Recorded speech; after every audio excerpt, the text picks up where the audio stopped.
என்ன பண்ண சொல்ற வேலை இருக்கா? என் கூட வேலை தர்றேன் பாரு. புறப்படுவோமா? எப்பா இன்னைக்கு ஒரு நாள் பூரா வேலை இருக்குமோ? ஒரு நாள் இல்லையா, ஒரு நாள், ஒரு வருஷம் கூட இழுத்து வச்சு செய்யி.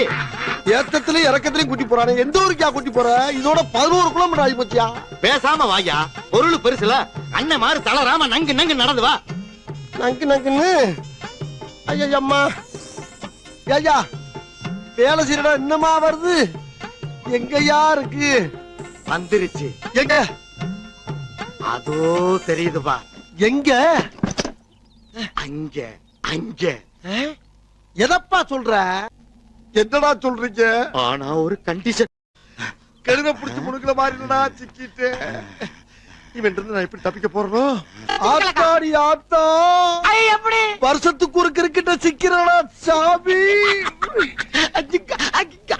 ஓவரா மூவ்மெண்ட் போடுறானே. அடடா, வர்றேன் பூரா மொத்தமா என்னையவே குறி வச்சு வந்தா நான் என்னடா பண்றது? இப்ப நீ என்ன பண்ற?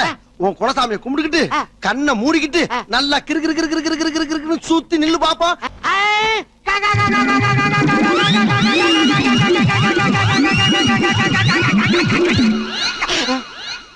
என்ன மழையும் காணோம், ஆளையும் காணோம்.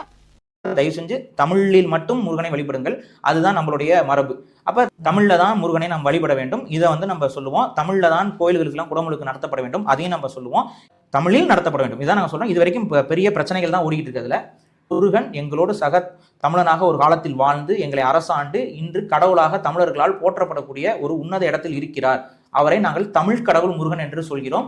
அவர் தமிழகத்தில் இருந்தவர், தமிழகத்தில் வாழ்ந்தவர், எங்களோடு இரத்தமும் சதையுமாக தமிழர்களோடு இருந்து போர் செய்தவர், எங்களை ஆட்சி செய்த ஒரு அரசன், முன்னோன். அவரைத்தான் நாங்கள் கடவுளாக மாற்றி வழிபட்டு கொண்டிருக்கிறோம்ங்கிறது தான் எங்களுடைய கருத்து.